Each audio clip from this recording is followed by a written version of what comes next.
western side, in an L shape like this, what you have is the ridge area. The ridge is where the Aravalli mountains are beginning and going into Rajasthan from. So all of this area is undulating area and also the source of a lot of stone that you see all around. So that is known as Delhi quartzite stone, everything that you see around, and it is all quarried. So at Agra also you had the Agra Fort on the banks of the river Yamuna, where the emperors could actually look down onto the river and enjoy the sporting activities that were happening there. The same sort of an idea was to bring that idea to Delhi with the riverfront and the palaces along the riverfront, and that was what was achieved here.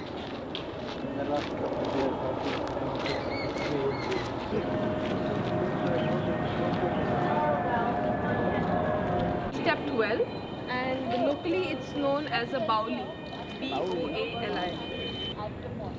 The name of this step 12 Bauli is Rajo Ki Bauli. Rajo is coming from the word Raj Mistri.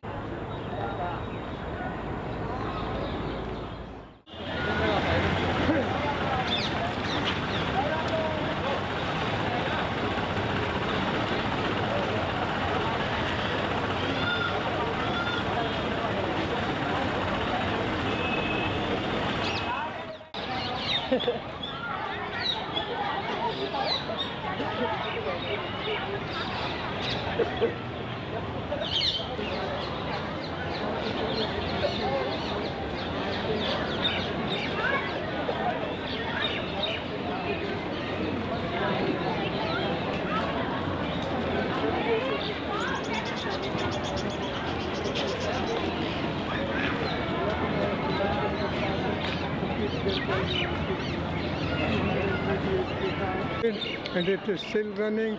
This is what resulted in the creation of Pakistan. Well, but this is the first Islamic group that came from Afghanistan, and they weren't as noble and they weren't as learned as the Mughals that came after. Is it known how long it took to complete it? Well, it started in 1119. 1219. 1199 this was started, 1219 this was completed. First two stories, the third one later. Now later they changed their taste, they became more beautiful, loving beauty. They started using the white marble also from the top.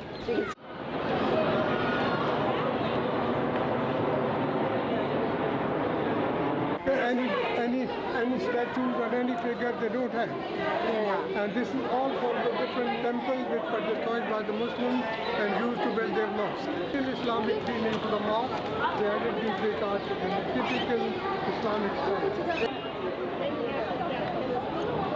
This is a facade. This facade is called a facade. Quranic writings are going up the side and all around the top. Probably saying something like Allah is great and he's the Malik of the, he's the ruler of the whole universe. There's always something that comes along that has to do with how great Allah is. And that's just the design. It's just the yes,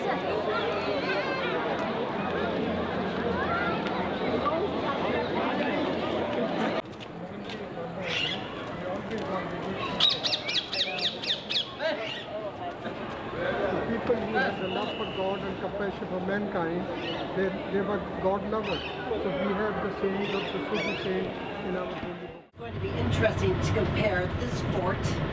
Remember I said there's four things in Mughal architecture. Forts and palaces. So this is a fort. The inside of this fort, as Mr. Singh was saying, is empty. You have to remember where these people came from. They were from a nomadic background.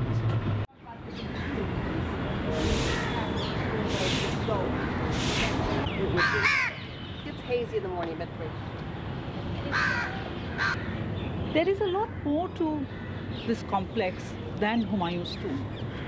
And this whole locality is called Nizamuddin.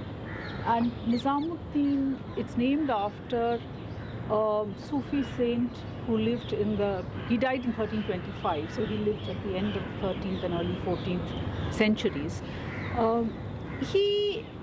The Sufis have played a very important role in India.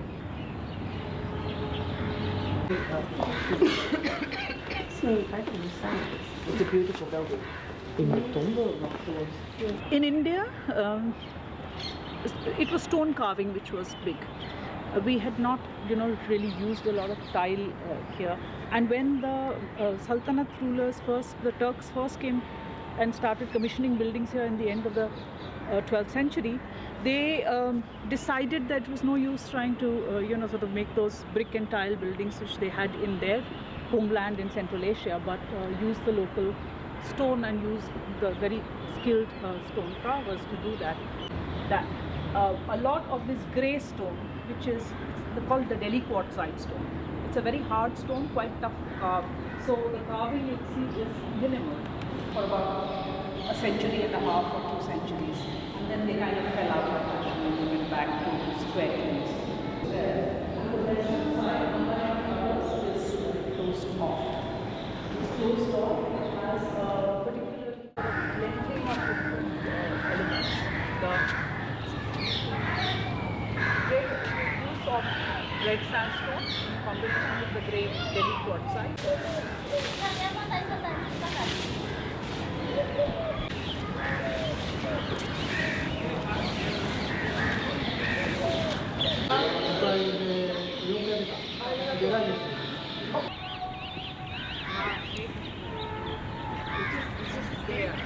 Very fine adjustment. If you look back to its ruin, this was the innovation of the Mughals in India. Before that, there were tombs. There were square tombs which looked roughly like this, a square shape or a rectangular shape with a dome on top of it.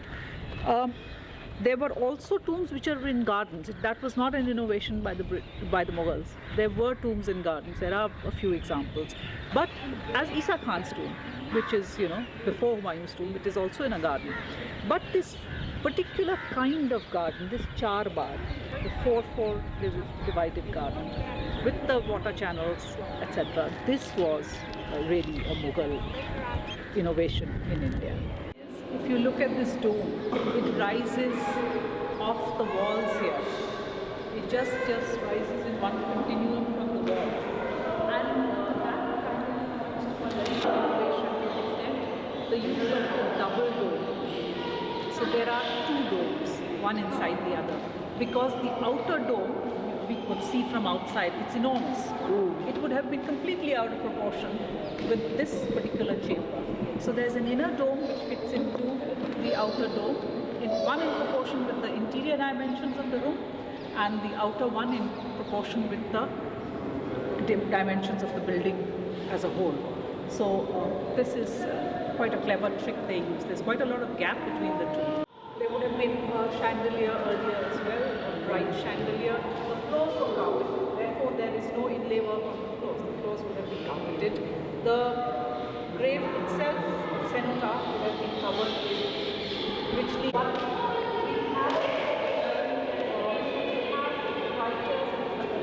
Travelers' accounts of earlier centuries. I think in one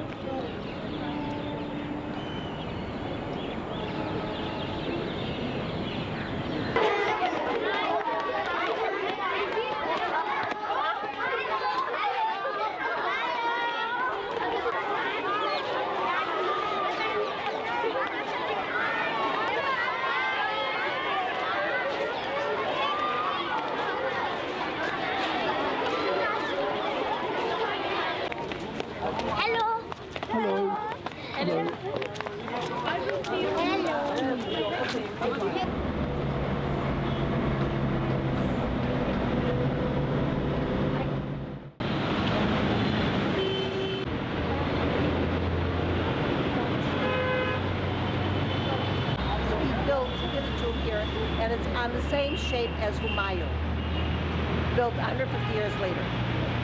This is very different. Yes. I mean, everything here is very different. It's based on Humayun's tomb. Into Lucknow, when we go there, you'll see the difference of architectural style. You'll notice the arches. We used to have this wonderful pointed arch in Humayun's tomb. We get here and we have this sort of flowery arch.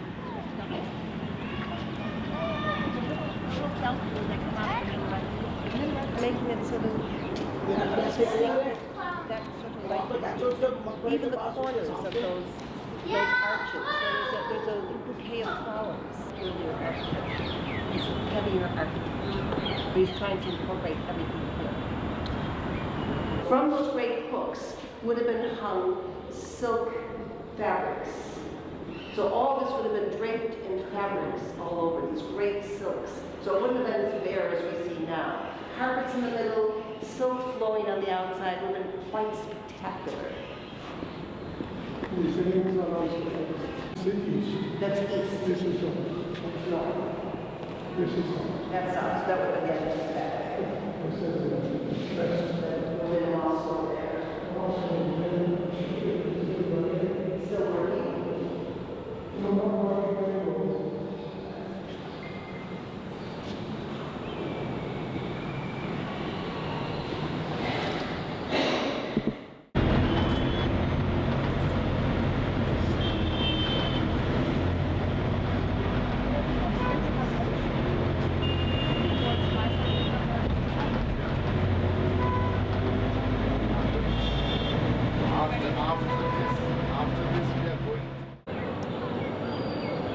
But you have this great reservoir that's around it. This is a huge complex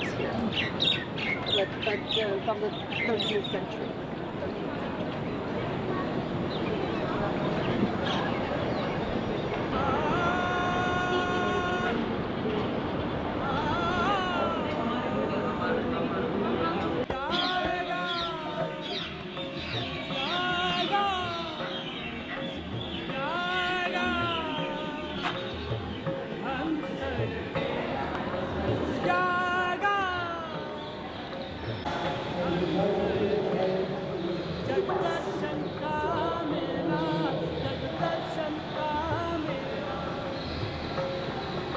So right there you can see your Hussainabad. Remember? You look at the word all.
आज मेरी भी क्या दिया नहीं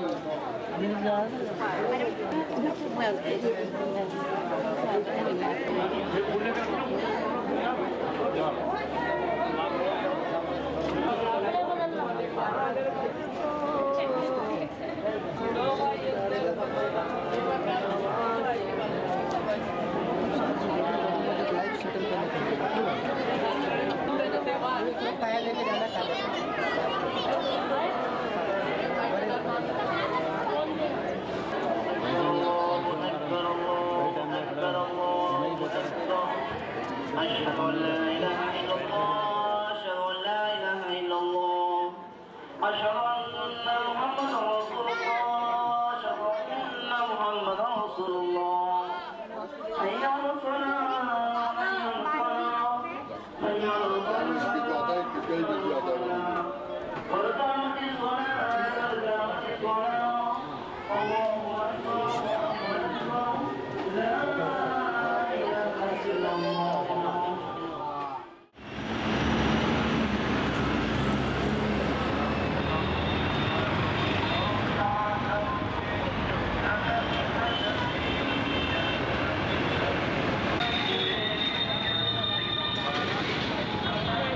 Of the local elite. We're down there, many of which are disappeared, but we can't see remnants of it.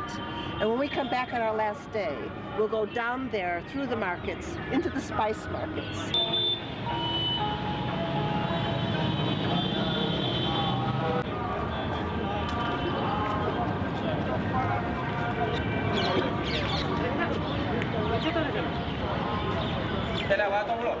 We'll be able to see right the way down to the chalk. And he would have sat on his throne. He would have been on his throne, looking down through all the people. And before him, he'd be on the peacock throne at this point. The great golden throne that Shah Jahan made out of jewels and everything else. And before this throne would have been 3 different gates. One of gold, one of silver, and one that was just like a wooden gate. And only the aristocrats in different levels would sit in front of their different gates. And he would hold his audience every day, in the morning and then in the evening. The family kept up the shop.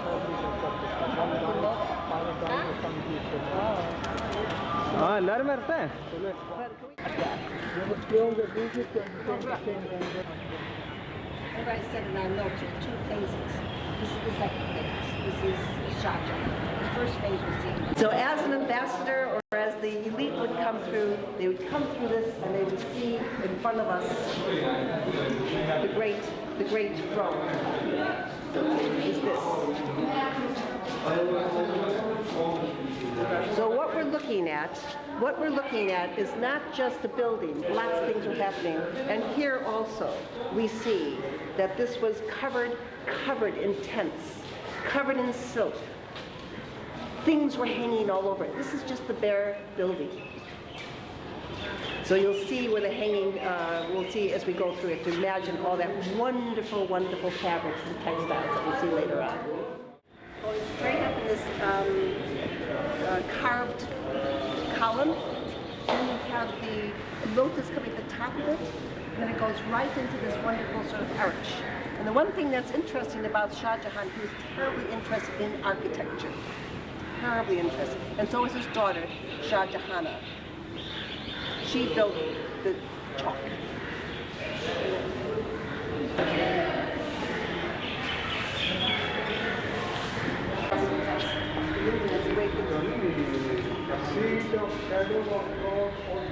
All those semi-precious stones inlaid by hand in white marble. And at the back screen, right up on the top, there's an exception.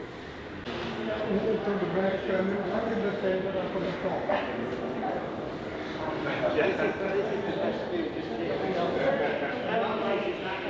And we have, here's one picture from, that was what they thought, and inlaid with rubies, emeralds. It was taken by Nader Shah in 1739 to Persia and melted down. Why was it melted down? Well, because they melted down everything to use the gold for other things and the precious stones. That's what we think happened. It disappeared. This is really 400 years old. It can be confused. It was made from stucco. It's a brick building, and it's clad in marble. Stucco? Or is it stucco? Up to here it's marble. That is the scale of justice. Emblem of these people. They believe that some of these things are very justice, especially the fourth king. He's positioning himself even higher than there.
I don't like art like this, and it's meant for it.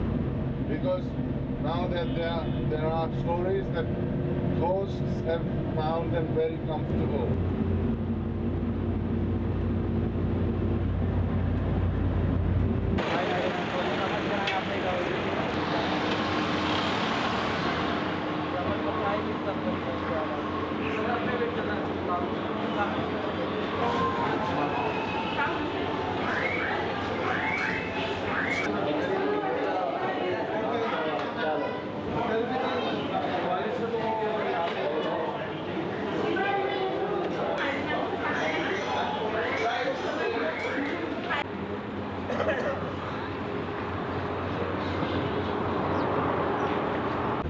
They will make friends with the opponent, and they will keep the case going for 30 years or 40 years.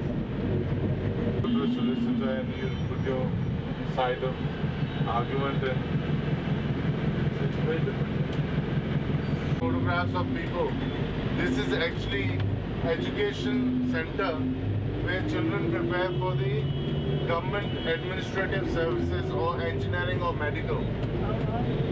And then when the students do good, and that it's actually a sofa chair which converts into bed, and you just lie down and watch the film. Oh yeah. I got a snap. Oh, there it is. The Hindi films is very interesting. Let me keep you a little entertained while we are waiting in this.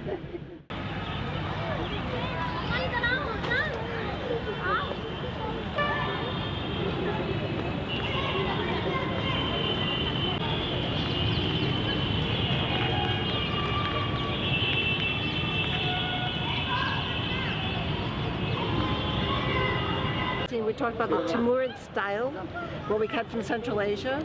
So on the sides of this building, we have inlaid mosaics. What you would find in Central Asia and in Afghanistan would be inlaid tile. And here we have the inlaid stones with the marble into the red, and all the different patterns going up the side. Very much reflection of Central Asia. Central Asia, yeah, no doubt, ma'am. Not even in the Taj, not even in a fort, even in all the Muslim monuments, you can see the influence of the different parts of the world. Like we'll talk about the Agra Fort, there you have the influence of the abandoned city. Yes. Yeah, and then we have the scene of Alhambra there. So a lot of differentiation in that art and architecture. But some of these people have been to Uzbekistan with me, to Central Asia. And what you have here are these panels going up. So you have these, the panels on each side of the pistak. This pistak is going up, it's moved in, and we're moving in again. So you have this sort of building within the building within the building. The eye is going to be caught into going forward. You have the double stories on the sides. You have the central pistak is going up with this arch, the pointed arch at the top. Very Timurid. And then you have the inlaid going up the sides. And you have this also, almost like a form of a ribbon going in between those panels. So it's a design within the design within the design. And we saw the Qutb Minar, that sort of idea of the ribbons going up, and now we have it inlaid. So it's our styles are being progressed as we go inward. It's never-ending patterns. But we also have these four sort of minarets now being used in a decorative manner. They're not really a minaret, it's almost like part of the decoration. Where the minaret would be used for the muazzin, have to call to prayer. Now the minaret is being sucked into the building and is being used as a decorative symbol rather than a use, as you would find in a mosque. You don't really need minarets in a tomb. You don't need minarets at a gateway. But now it has become part of the decoration of the building.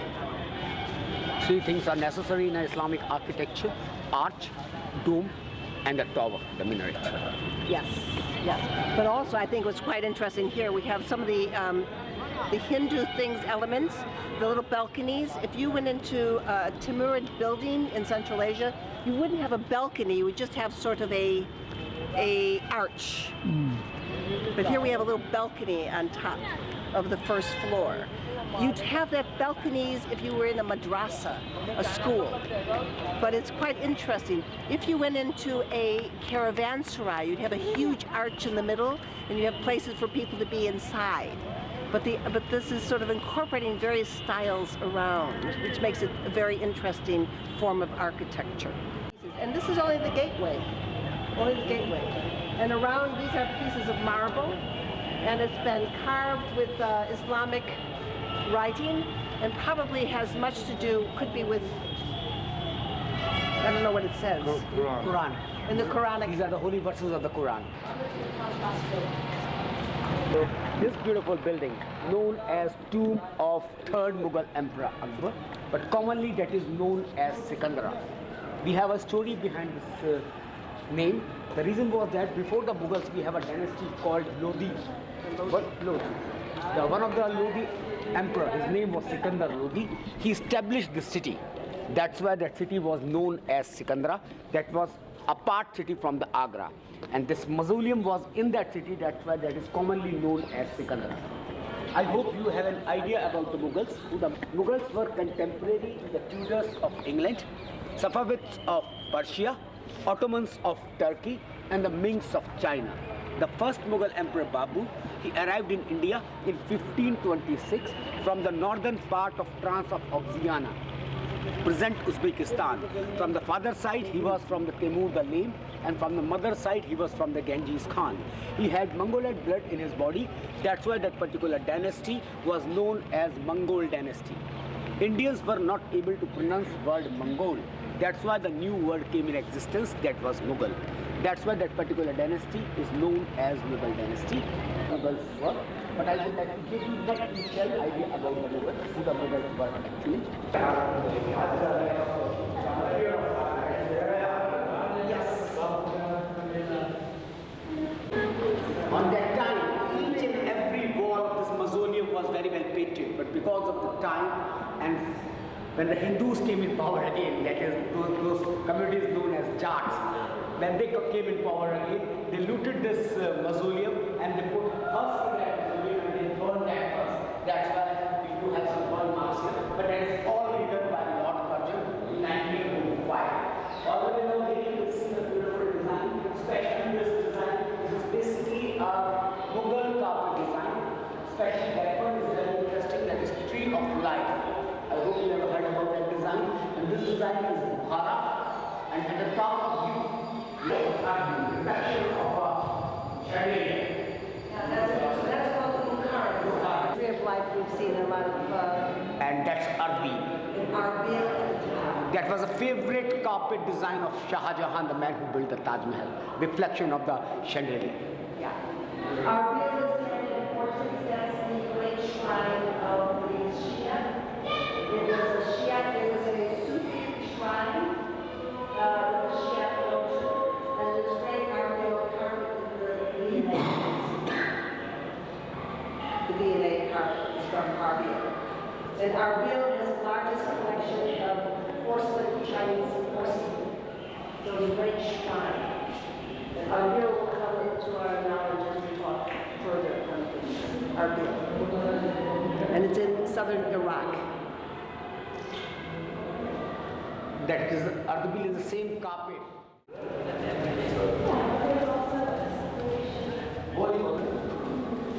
Please, no.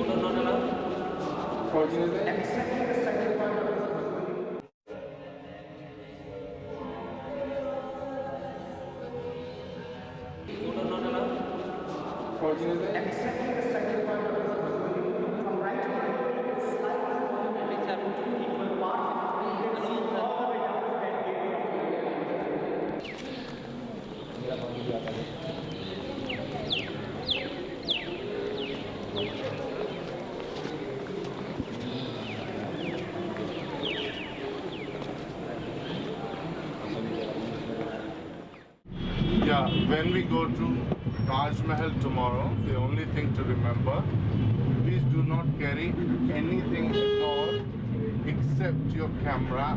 We will also provide you water, but it makes it simple, easy. You are here to enjoy Taj Mahal, not to go up and down to deposit things, and then we will have lunch in a local restaurant. Local restaurant tomorrow. And you've had samosas, everybody.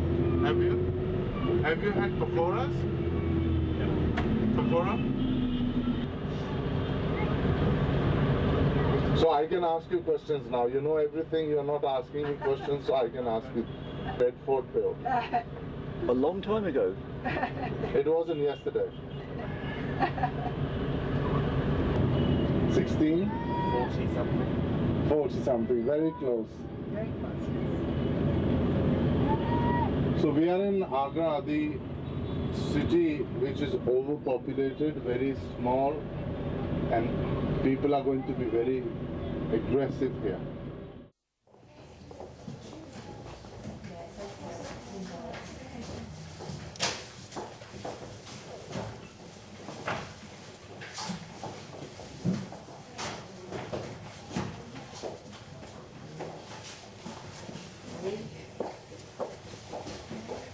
Look at the bullock cart on the right hand side. Oh, look at that. With their red. Never a holiday, it's always an experience. You need a holiday afterwards. It can overwhelm you. India can be very overwhelming. Your senses of smell, what you see on this tree, they decorate trees. Everything's sacred. Everything's sacred. Everything has a meaning. What's it mean? You see a mosque, beautiful dome and chhatris, pre-Mughal period, during the Lodhi dynasty. Oh, right. Remember the Lodhi Garden we went to? Yeah. Pre-Mughal. You see the shape of the dome, that tells you the period.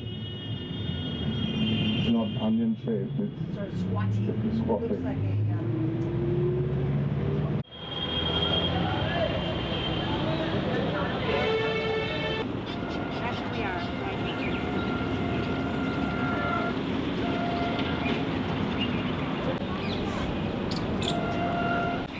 So we're going to watch everything, and then we're going to cross the river to see the Taj. We're going to do all the gardens on this side. Jahangir. Just Jahangir. And he's saying, this is my garden. There's 3 types of garden architecture we've seen so far. This is more of the mausoleum, very square. Then we go into the garden like we have now, the Ram-Bagh, which is in various levels, going down to the river. And then we have the garden also that we find here, which is pavilions at the end. We come in at this entrance. We have the formal Lodhi Gardens, and then you have pavilions at the end. So you look out into the river. So 3 different types of garden architecture.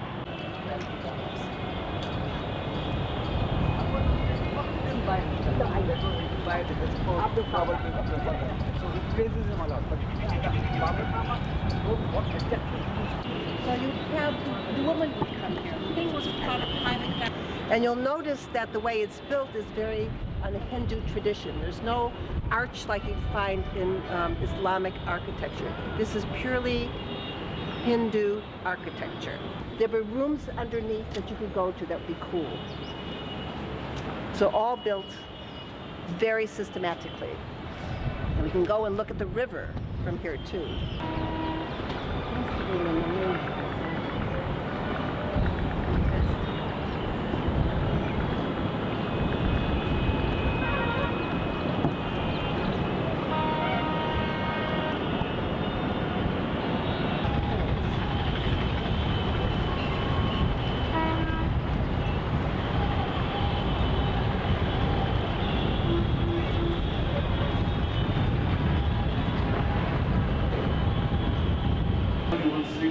Same level, but he had it because British are very particular about straight lines with their lawns.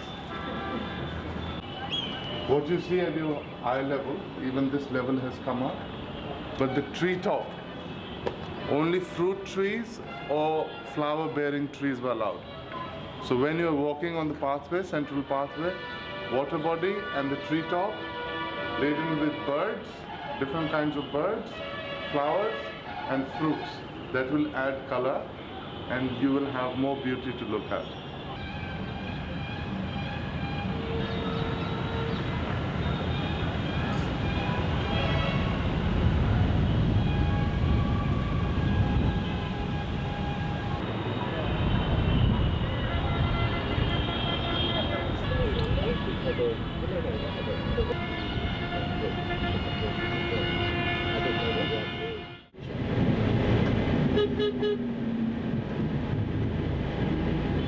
Because remember I was saying that if you came from Central Asia or you came from Persia, you always got a job.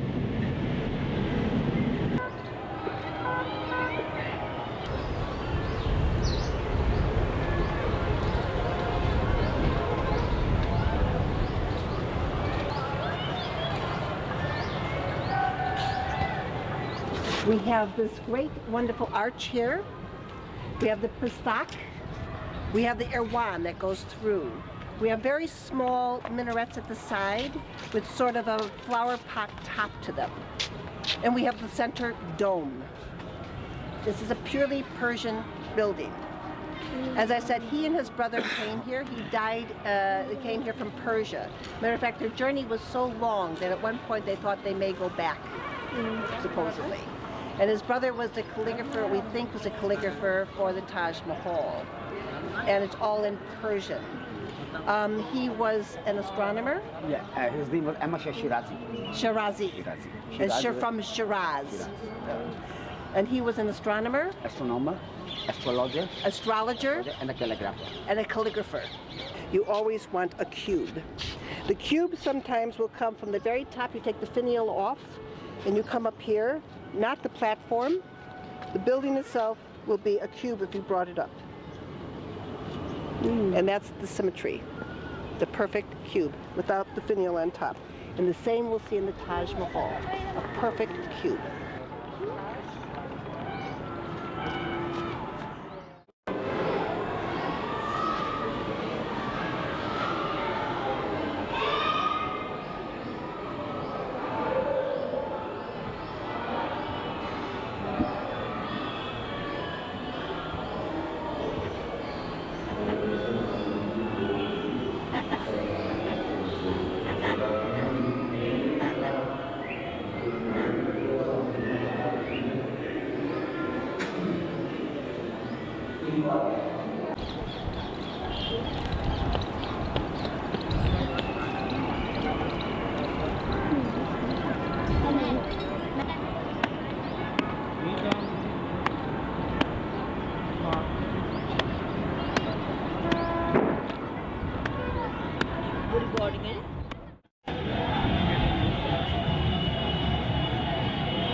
restoration. The sort of minaret is now incorporated in the gateway again, with that floretted top. What's the name of this? This is Imtamad Ud Dawla, which is not really quite a chakra, they're sort of filled in, but you've got the marble top. So this is one of the first buildings that's all made out of white marble when we go into the tomb itself, inlaid. And the inside and outside are probably the most beautiful examples of Pieta Dura, inlaid stone. Sikandar, Akbar's tomb, and also Humayun's tomb, use of that inlaid marble with a little bit of gray stone. Okay, so Amrit, you can show us the outside. Yeah, please. Things that we should look at. You see the designs. And the jolly windows are carved from pure marble. Our overhang is also decorated with this wonderful band of ribbon that goes around. So we're using various architectural techniques to put this building together. The panels, yeah. Go on. And you can see the beautiful art. Even this, under that art, you can see the beautiful filigree workmanship. Design. And then we have this wonderfully elongated that bring your eye up. And as you go further up, all the designs are changed to live in the top. And it's bringing your eye up all the time. And each panel is going to be completely symmetrical. So again, one of these buildings you can just fold in half. Even at the top of our little pavilion at the top, we have two finials to make sure the symmetry is always here. And as I said, you look at this building, you see a perfect face the building, top of the minarets. We'll go in and then you can take more look.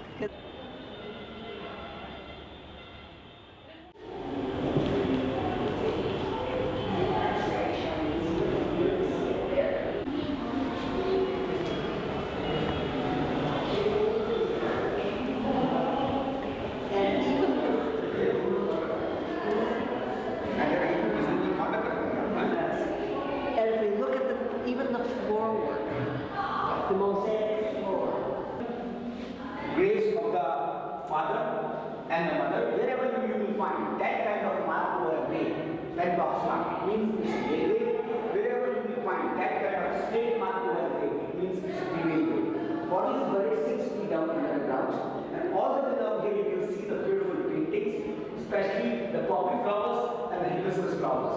And the very beautiful thing you can see in these paintings, here you can see the dining tables are being done here. With the white cups, wine jars, fruits like pomegranates, grapes and all. So they wanted to create a scene of heaven here. That's why they created scenes like that. And at the top of the room you can see a beautiful earth-green design. So we have, above here we have this cosmic sky. And the starburst in the center would come out with all these stars coming down to Earth. And here we have this wonderful garden of paradise and all the foods around. And the inlay goes right down into the floor and around the center tops themselves. And this is one of the best preserved tombs in the area. For some reason, it was never vandalized. But like I said, we have the idea of the poppies. Yes, the poppies. And you'll notice there's single sprays of poppies. This is very Mughal, early Mughal. And when we get to the Taj, you'll find more flower vases. But the flower vase singly portrayed and all delicately painted. And as we go outside and we look around, you see those same flowers, all done in Pieta Dura, the inlaid precious stones and gems. And also, the same motif we find outside, it's going to be inside here, with the ribbons going around. So you'll see some of these motifs that are painted on the outside of the arches. So the eyes are both outside and inside.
beach. It's in a Islamic point. And we have the two ropes going up. Two ropes going up and coming from a Hindu pot at the bottom. Very Central Asian. Very Central Asian. And that lovely sort of Arabic peak. And this whole section was once bazaar people. And they had their little shops down here. In the Muslim monument areas, we are having the 4 court areas like that. In all, we are having 3 main entrance gates here. Eastern, from where we entered, western, and the southern gate of the Taj premises. These 3 are the functional gates of the Taj Mahal for the going out and coming in. But that gate is considered as the ornamental gate of the Taj premises. The main function of this gate is that it considers the Taj Mahal, the beautiful white building behind that, as a face of a beautiful woman. In India, they are inside. So because of an optical illusion, all the letters looks very prospective. And it looks like painting from far away, but that is not even painting. This is all inlay art. We just engrave the black onyx with the white marble. It's interesting to note that all these arches that you'll see here are what we call this Shah Jahan style pillar. We have the chachi coming out. Chacha. The little sort of awning coming out to protect you from the sun. 9 cusp arches. 9 cusp arches. That's absolutely correct. 1, 2, 3, 4, 4.5. 1, 2, 3, 4, 4.5. 9 cusp arches. And also the whole Taj is on the symbol of the 9-fold design. But also to look at this fantastic calligraphy that's going up the side. There's 2 rows of calligraphy before us that are almost mirroring each other. So you get the whole part of the Quran is there, but it's actually not just one line of writing, it's double lines going all the way up. And used in a very, what we call a Kufic style.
It's sort of swinging on my arm.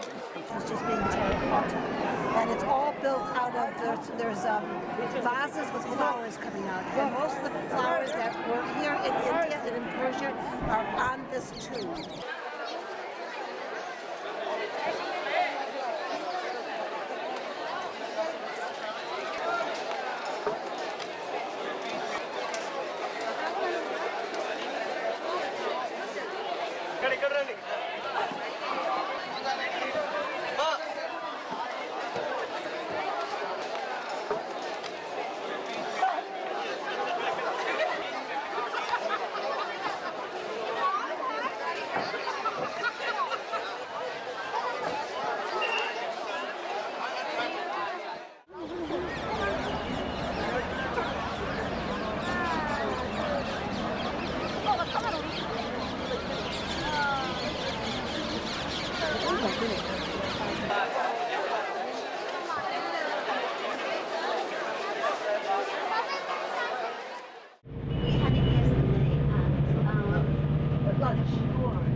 Yes.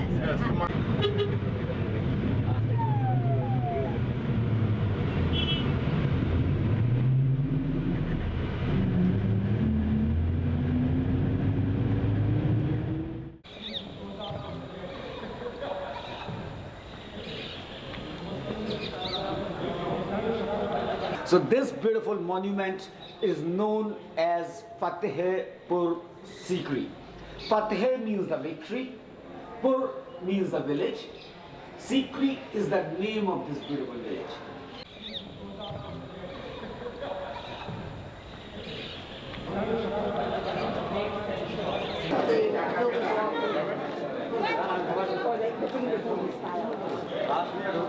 But you see at the top there, where you can pick out the architecture. Mughal Emperor Akbar, the one you listen, he will be which means you listen a lot and particularly the piece of page. So basically It's completely made out of single blocks of the red sandstone. There is no any cut and no any joint in it. Emperor Akbar started a particular religion. The name of that religion was Din-e-Ilahi. That was the mixture of every religion. That's why you can see the architecture of every religion on that particular pillar.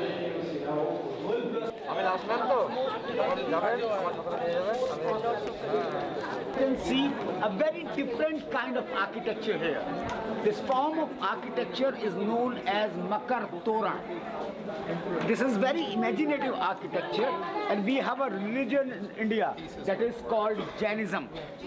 Yeah, we have only 0.4% Jains in India, and they are holding the economy of India. Zoroastrians, they came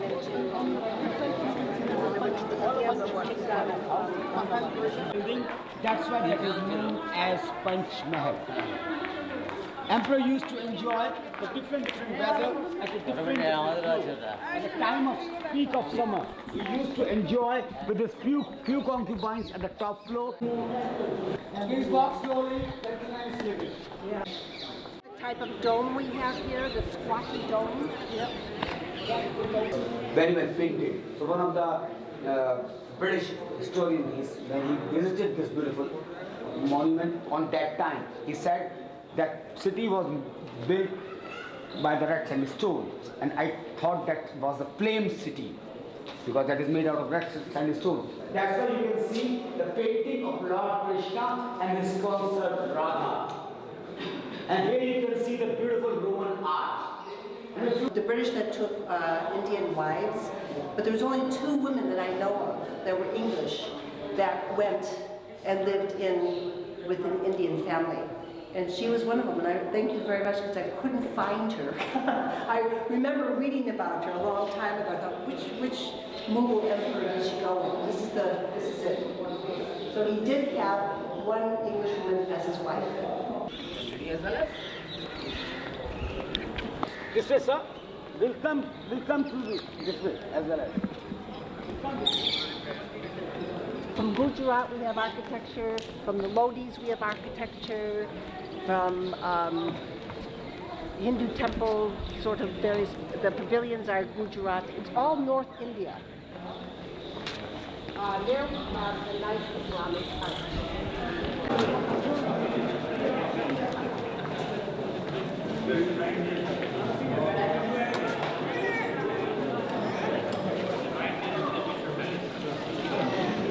We know very much that Jodhbai, we know that she was a Hindu princess. She was from Ambur. The Hindi film, the Bollywood film I recommend is about Jodhbai. It's quite wonderful. And they said that when Akbar married her, he permitted her to live in a Hindu temple with her. So this was a summer residence. We really don't know. It could have been, and again, the architecture is terribly important, having these cool verandas. You have your Hindu entrance with the corbels here. You'll find these in any sort of Hindu shrine in North India. and a very severe attack. They didn't know how to do an arch, which is where Babur has come from. And using again this arch, the Central Asian arch or the Persian arch, and using it to be decorated with the Hindi flowers, like they would put on the god. So every morning, I said the god would be woken up, he or she would be brought out, and you would feed the god and you would dress the god. You dress the god in silk saris, you dress them in various flowers.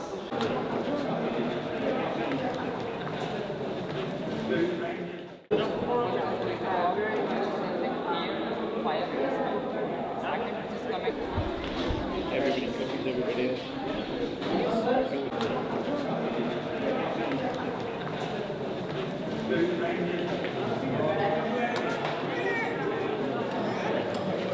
Few of the artisans were Hindus. That's why they carved the designs of birds and animals on the door panels. But when the sixth Mughal Emperor Aurangzeb, he became the ruler, and he was very fanatic Muslim. It's the first star of this cosmic scene, and all these stars are going out.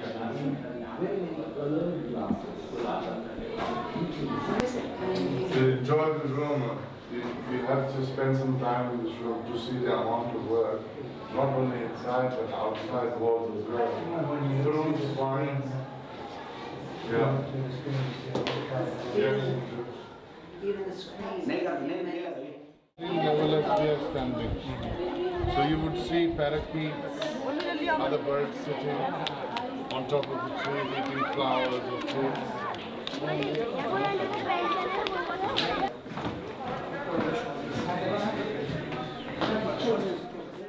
Or any Indian books which are written about the British period, there's a term Dak bungalow.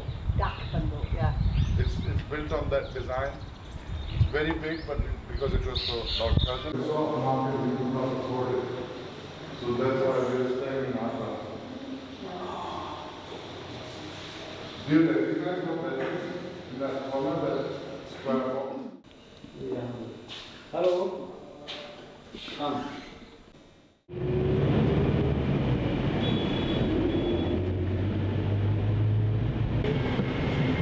There's one where they put all their rucksacks on the top. And he's probably, you know, retained by the family. Yeah, Buck Teeth, that part. He's a school taxi. He's a taxi from the neighborhood. So all the kids getting their noodles just before they go home. George's College. Not rich kids.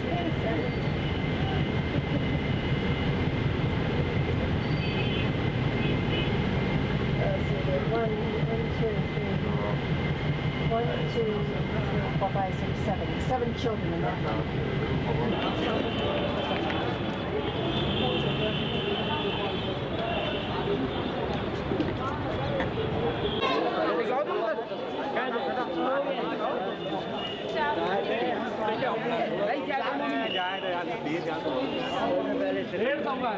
Was the commander-in-chief in the Mughals army.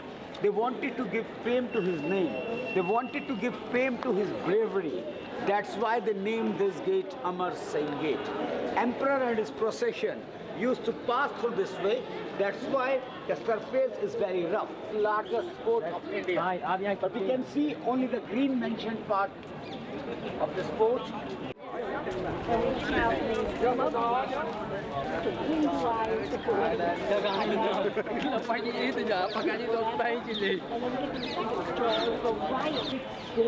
Representing the 6 heads of the Kartikeya and Mother Earth is in the center. Those little arches holding up the belt.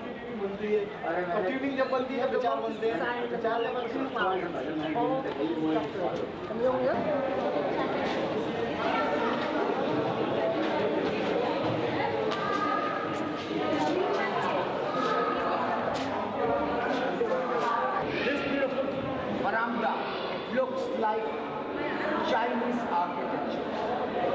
So Akbar adopted the architecture from different dynasties. So it looks like Ming's architecture.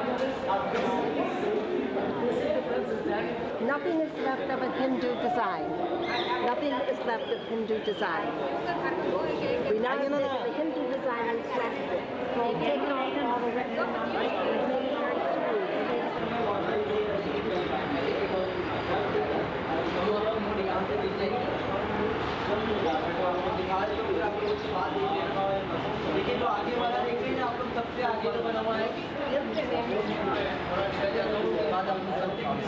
We also have our chachas coming out, our little awnings.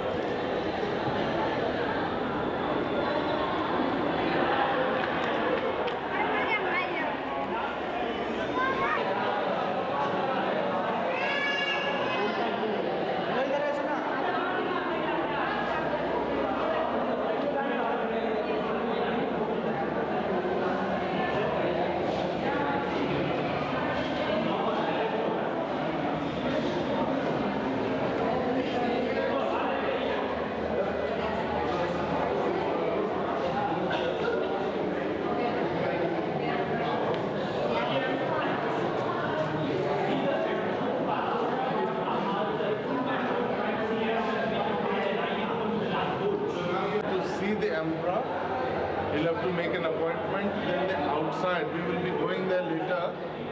The Diwan-e-Aam, where Here we are now. We've been there. We're coming right here. That's where we are. This is the garden right in front. Yeah. And then we will come into the Diwan-e-Aam area.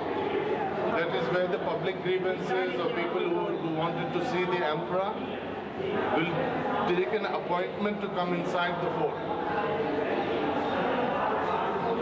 Both the sides on left and right are the daughters. Now this is the most difficult part about Shah Jahan. A man who loves beauties, builds a monument like Taj Mahal for his own wife, has an incestuous relationship with his daughter. Especially the one who lived here, Jahara, who was a replica of her mother. And when he was asked that why, he explained it. If I grow a mango tree, why I'm not allowed to eat mangoes of it?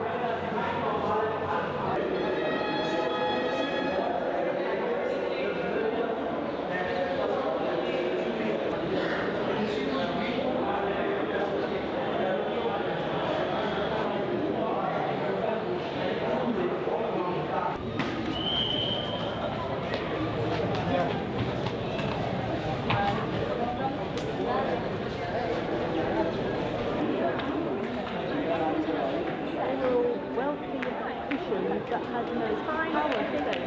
They bury them in the pecking order.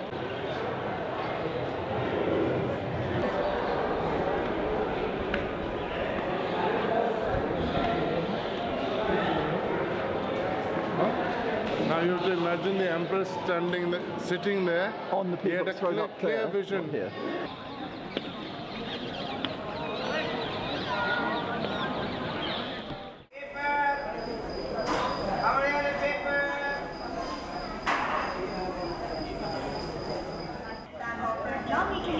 So that's our engine. The lights have just come on. So he's probably made up his mind that now he's going to go and drive our train.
Because that's dedicated to it.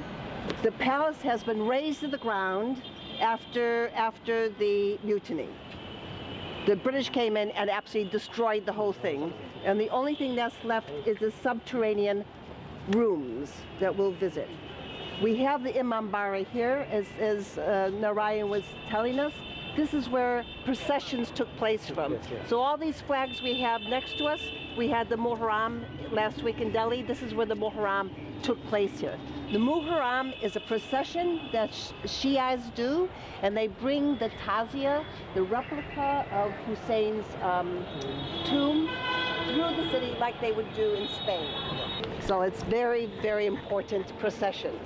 And then we have the mosque. But you always had the palace very close to the religious part. This gives them their religious legitimacy. As I said, the Nawabs go back to the seventh Imam, who is now, is in hiding. And so it's very important that his legitimacy goes back to not only religious, but also there's political legitimacy. And the political legitimacy is going to go through his architecture. Because he's saying, just like we had with the Mughals, I am the most important person in this empire, and I will show it through my buildings. So he's taking some of the Mughal features. He's taking that drum entrance, as we would find in the forts in Delhi. We have these, everything that's here that we've seen before is now, the is going up inside. So it's a real combination of different styles. And that little chhatris at the top, and the Jaroka windows coming out. And everything is embellished, it's getting more and more ornate. And a lot of your early Europeans came here, and they sort of said that this style was over the top, and they did not understand it. They did not understand what the building was telling the people, and they really did not understand what the society was about. And you think of a Shia society, where you think the Sunnis here were probably 10% Sunnis at this time, 90% of the people were Hindu. So of those 10%, 8% are Sunni. Of the Shia, probably not 1%. Probably not 1%. So he almost harks back to Akbar, the Nawabs, especially Ashaf, the third one. Many people talk about him as being corrupt. So we're rewriting our history here.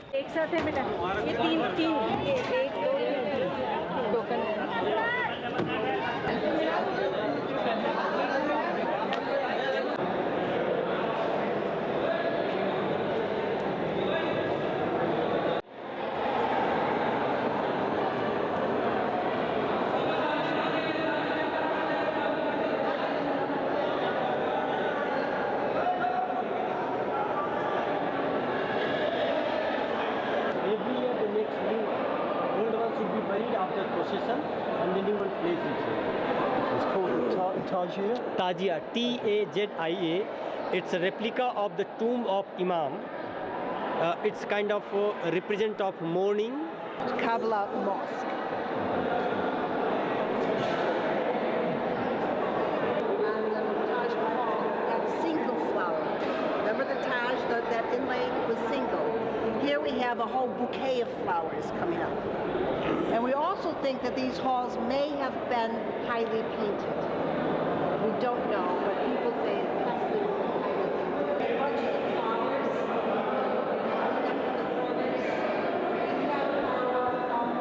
The arches now have become very, very decorated with these arches coming out in a floral design.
6 to 10 they use a title of a king. That's a kingship awarded and given by East India Company. And yeah. This is where things change. Yeah, that's the thing change. There's a 6th one. Notice what he's wearing. Echo building.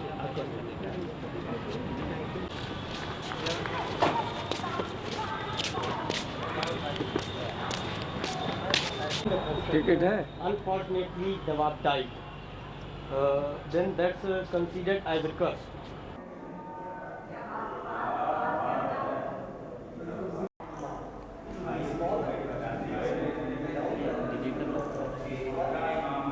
There's one of the Nawab's crowns.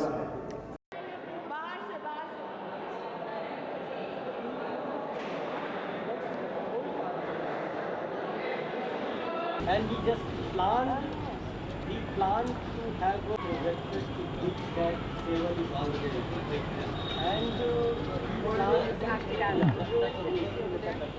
and he just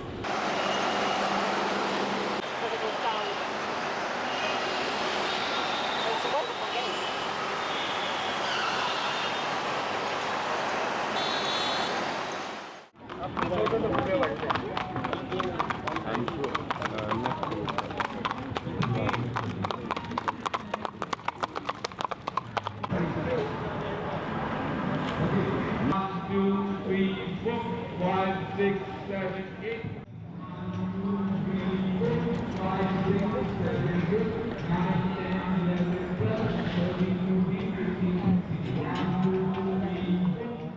And this is what he wanted to build, was this incredible Baroque monstrosity in a way. But this was his what he was saying, this is me. He probably never lived here. He is buried here.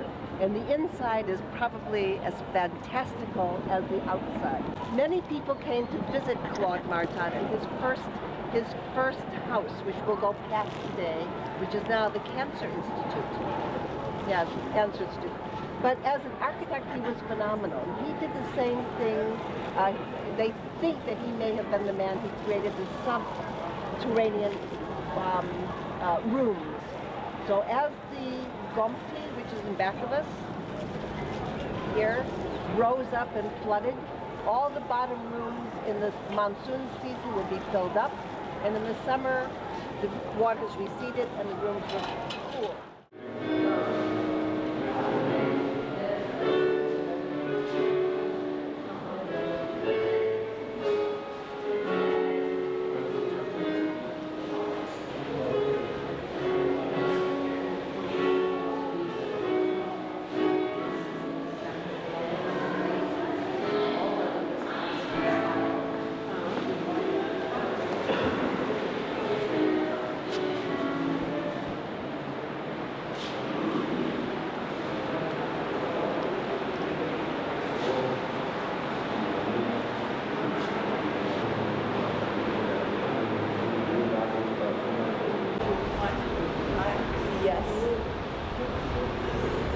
But you do have the, you do have that little flower, you do have this,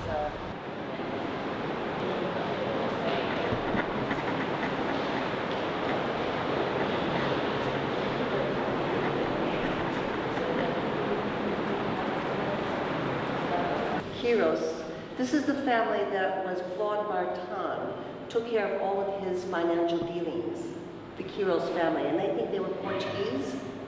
And the family was well endowed after Martin died. But he was the person who helped, because he was his right-hand man. So it's interesting to see the name Heroes here. If there was a wine cellar, because it's a basement. I think this is one of his idea of his subterranean rooms.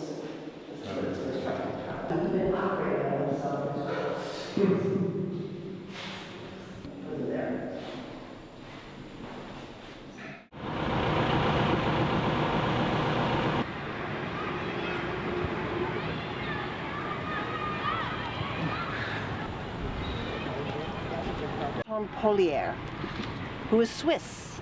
So Martin was French, Polier was Swiss. And these men all had relationships with the different Nawabs.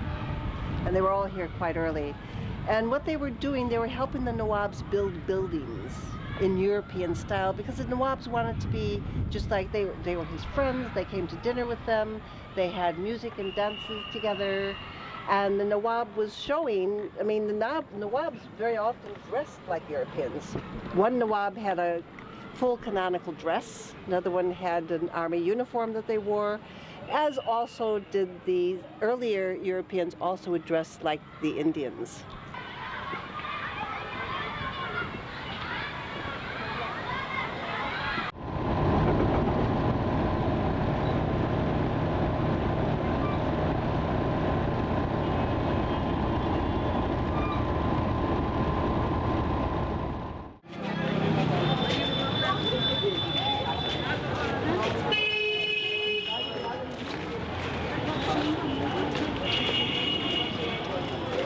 The land was actually owned by the Nawab. And here he would rent little bungalows in this area to the British that needed a place to live. And the land was actually owned by the Nawab. And the Nawab then had a residence. Any problems with loans or problems with families or various problems that might have cropped up would go to the resident. That was his job. But his most important job was to make sure that he controlled the Nawab. So anything that went to the Nawab, and it became more and more of a squeeze on the Nawab as various residents came into power. Some of these residents were really quite corrupt, and they made a lot of money for themselves. And they took money from the Nawab. They were in charge of the troops that were here. They were in charge of the officers who took care of the sepoys.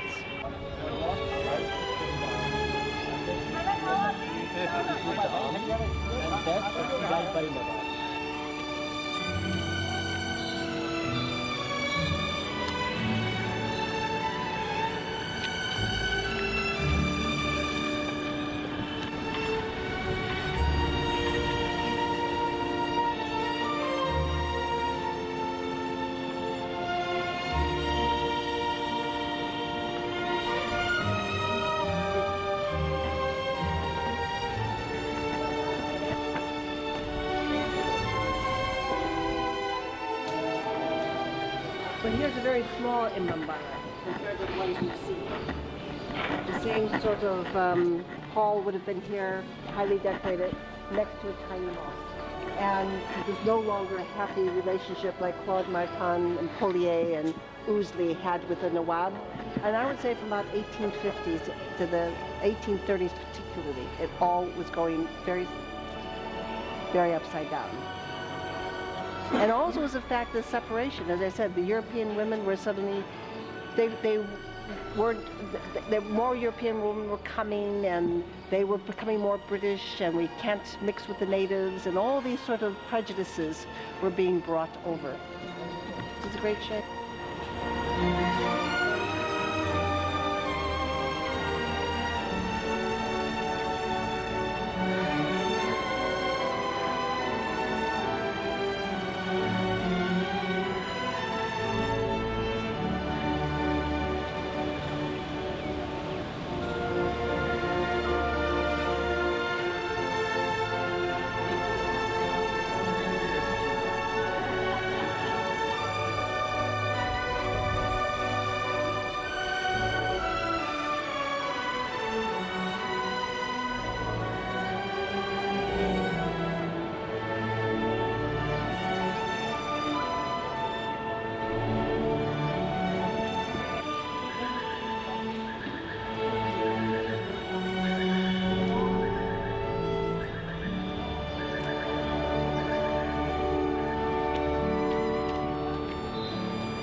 Okay, well, this entire area is known as the Sikandra Bagh, which is got constructed by last Nawab Wajid Ali Shah for his beloved wife Sikandra Mahal.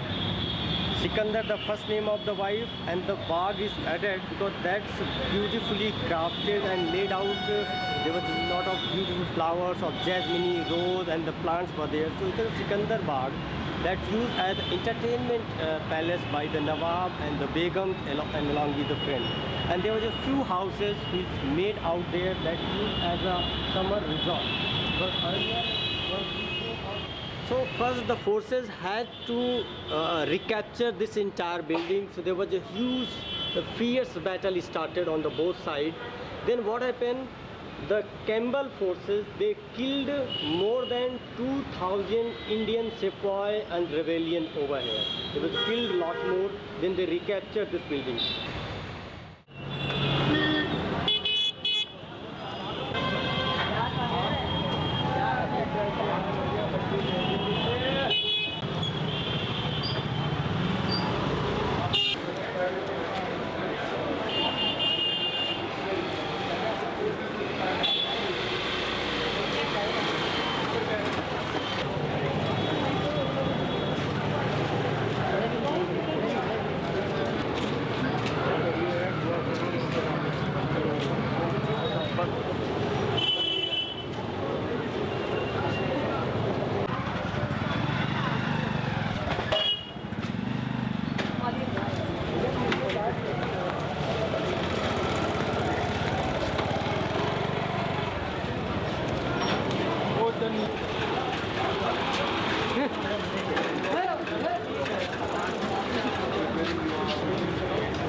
This is pure indigo. He has a wooden block made of teak wood. So they make it wet and apply it. After that, wherever the teak wood print is, they will do the needlework. And that's his job, that's what they do. Sometimes they do the entire shirt. He's just making collars right now, but it's not processed yet. So these are just stitched. Next step is for the people to do the embroidery. And then they will be processed and these shirts will be pristine, absolute white. Or any color you want. Red, blue, interesting.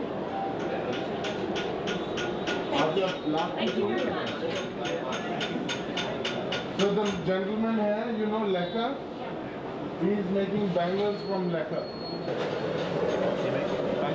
Bangles for ladies. The maximum damage in this country, the girls do, is bangles. A bangle maker is always in business, 20 saris, 20 different shades, 20 different colors, 20 different sets of bangles.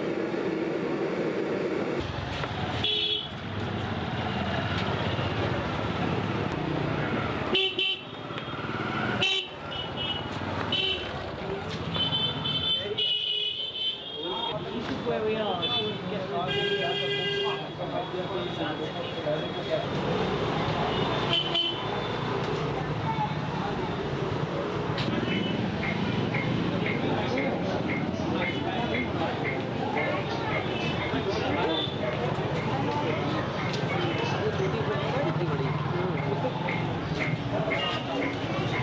Which is beaten into and it's spread.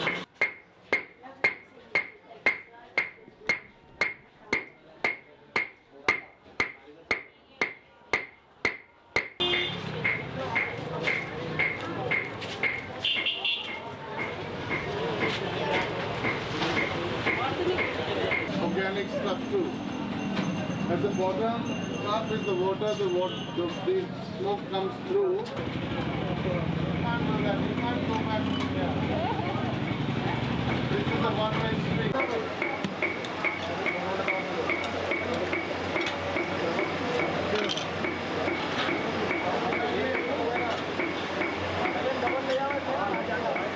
That's three. No, I don't want to do the cards. I just want to know how much they were interested in how they, what they made. Because they seem to fly so well. You want this kind of little you want? It's made of the plastic. Aren't they great? Those are just terrific.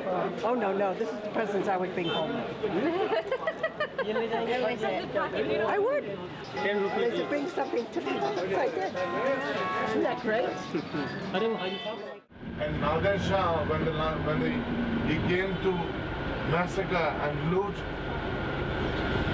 this is the part where these streets were red. These are the shops which used to display different things for the emperor.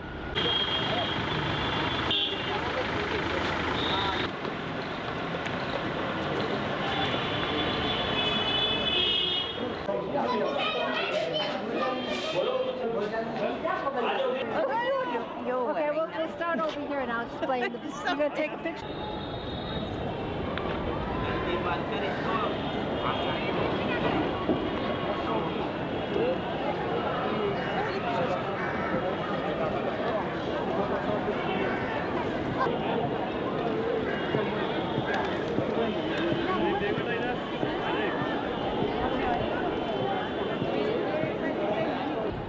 We have this wonderful, simple design with the red limestone with the marble inset. The starburst, the cosmic sign in the center, the very center. It actually, what it says up there in Arabic, because it is in Arabic there is no God, but there's only one God, which is Allah, and Muhammad is his prophet. And that's around those two rosette sunbursts.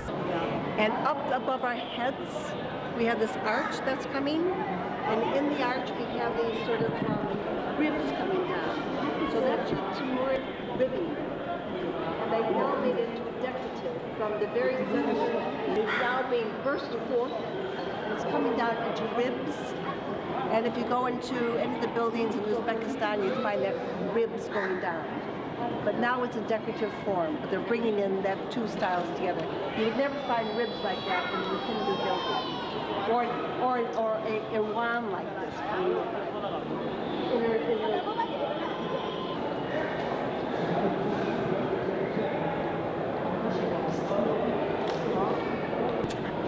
The dome is going to be raised up, so we have a square cube. And on top of the cube, we have the 16-sided dome. Hold that dome up. So our simple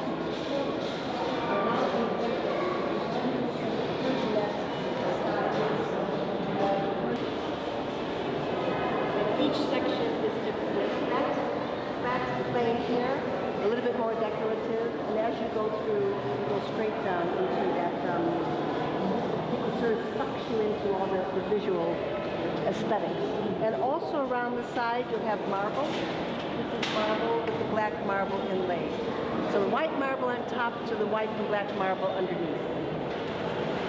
So the building has a composite whole to it. And even on the sides, you have the white marble pillars coming in, and then it changes to color.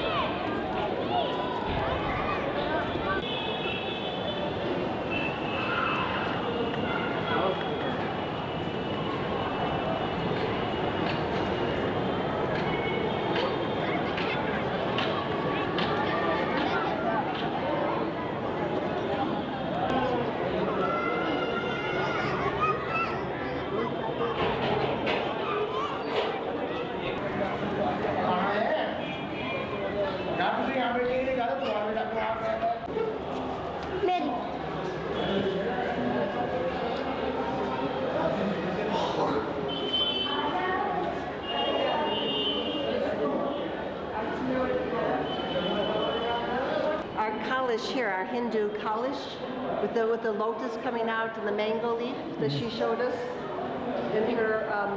Remember this? Remember she was talking about the use of the college, the bow.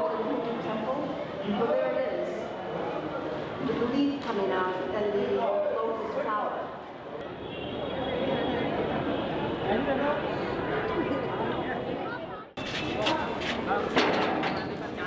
Okay, 2 to each, please. These 4. So I'm coming right at the top. Or you want to go on the top? No, because I want to be on one end. I can say what's up.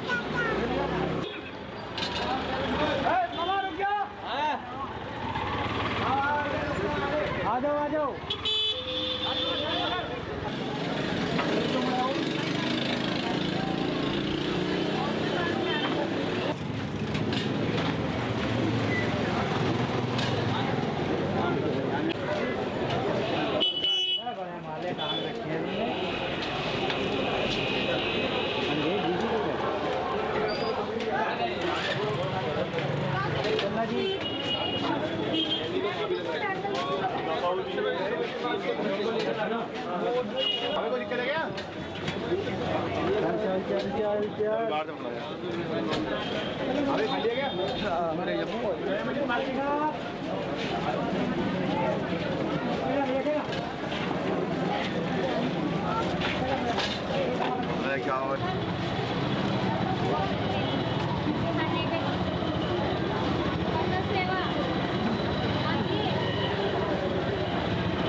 पानी क्या कह रहे थे आप?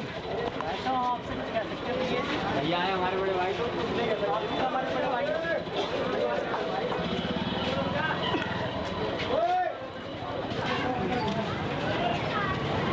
माना पर का सारा ट्रैफिक जाम कर रखा है शादी तो बिल्कुल ही यार दिमाग बढ़ा ही नहीं रहा यार ये तो पहले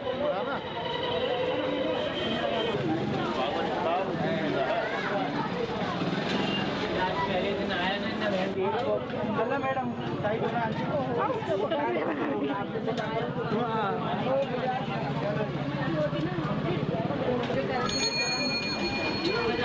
बोलना था उसके पीछे पीछे चल दो चलना भैया ये भाई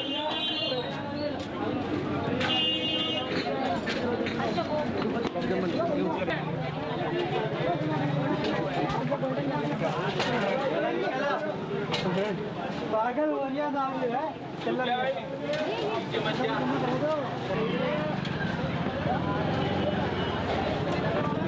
चलो चलना भाई साहब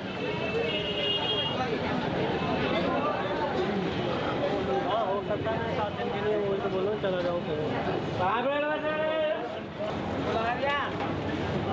जाओ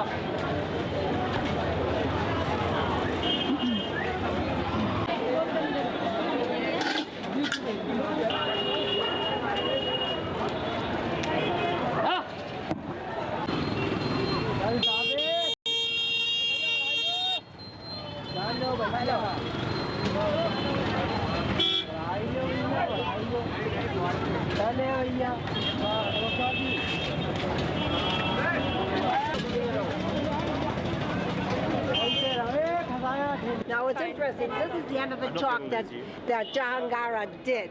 So there's the mosque at one end here, and the red fort at the very end. And this was what she made, Jahanara, Shah Jahan's daughter. The one who saved it. It's called Khari Bauli, that area. We will walk around there.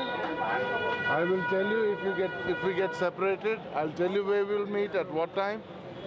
We come back here. You get everything: pistachio, almonds, cashews, whatever you want, and spices also: nutmeg, green cardamom, black cardamom, clove. So the prices are gone.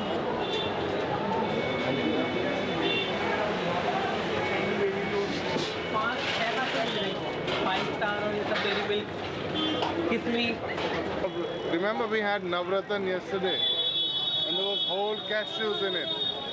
So So for that purpose, so different rate, because when they are collecting them, some get broken, some get, but then they separate them. All have different prices.